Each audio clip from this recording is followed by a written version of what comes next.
రక్షకుడును మన ప్రభునైన యేసుక్రీస్తు నామములో మీ అందరికీ హృదయపూర్వక వందనములు. ఈరోజు దేవుని వాగ్దానము ద్వితీయోపదేశకాండము 18వ అధ్యాయము 5వ వచనము.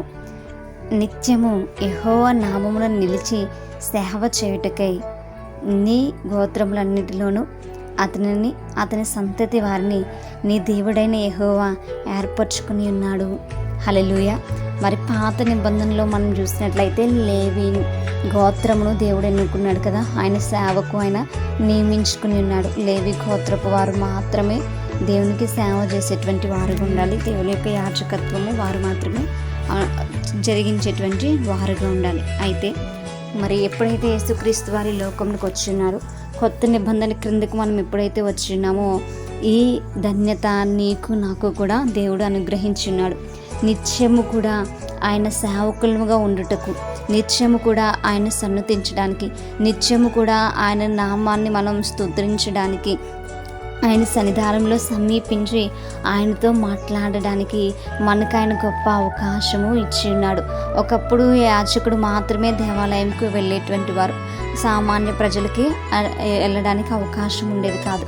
అలాంటిది ఈరోజు స్వయంగా దేవుని ఎదుట యాజకత్వము చేసేటువంటి ధన్యత దేవుడు మనందరికీ కూడా అనుగ్రహించున్నాడు. ఈరోజు మనందరం కూడా దేవుని యొక్క సేవకులుగా పనిచేసేటువంటి మరి గొప్ప ధన్యత ఆయన మనకు ఇచ్చిన్నాడు. కనుక మనము నిత్యము కూడా ఆయన కోసం సువార్త ప్రకటించేటువంటి వారముగా ఉండాలి. మనం ఆయన సేవకులుగా పనిచేసేటువంటి బిడ్డలముగా ఉండాలి. ఆయన్ను మనం ఘనపరిచేటువంటి వారముగా ఉండాలి. ఎల్లప్పుడూ కూడా మరి ఆయన ఏమై ఉన్నాడో మనం ఇతరులకు చాటి చెప్పేటువంటి బిడ్డలముగా ఉండాలి. మన యొక్క కుటుంబం అంతటిని కూడా ఆయన ఏర్పరచుకున్నాడు కనుకనే మనం ఈరోజు ఆయన స్తుతించగలుగుతున్నాం, ఆయన ఘనపరచగలుగుతున్నాం. ఆయన రెక్కల చాటున మనల్ని ఆయన సజీవు లెక్కలో ఉంచి ఉన్నాడు కనుక మనం ఎల్లప్పుడూ కూడా ఆయన కీర్తించేటువంటి బిడ్డలముగా, ఆయనను హెచ్చించేటువంటి వారముగా ఉందాం. దేవుడు మనకిచ్చినటువంటి ఆ సమయాన్ని కానీ, దేవుడు మనకిచ్చినటువంటి జీవితాన్ని కానీ మనం సద్వినియోగపరుచుకుంటూ ఆయన నామాన్ని మరి ఇతరులకి తెలియజేసేటువంటి బిడ్డలముగా ఉందాం. అటువంటి కృప దేవుడు మనకు అనుగ్రహించునుగాక. మేము ప్రార్థించుకుందాం.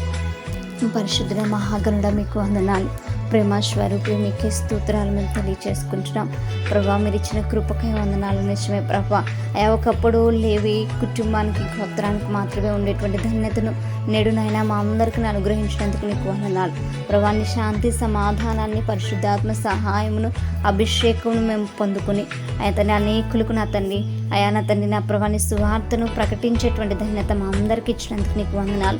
మేము దాన్ని సద్వినియోగపరుచుకుంటున్నాయినా ముందుకు ఎదుర్కొంటున్న సహాయం దయచేయండి. నా తండ్రి నాయన నీవు ఇచ్చినటువంటి ఆజ్ఞను కూడా నా తండ్రి మేము పాటించేటువంటి వారిని ఉండుకునే సహాయం దయచేయమని అయితే నా ప్రభా నిత్యము నీ సన్నిధుల కోసం నాయన నీకు సాక్షులుగా బ్రతుకుట మాకు నేర్పించమని ప్రార్థన దయచేసి మీ పాద సన్నిధి చేర్చుకోమని యేసయ్య అతి పరిశుద్ధ నామములో అతి మిక్కిలి వినయముగా బ్రతిమలాడి వేడుకుని పొందించడం మా ప్రేపర్లకు మా కన్న తండ్రి. Praise the Lord everyone. May God bless you all.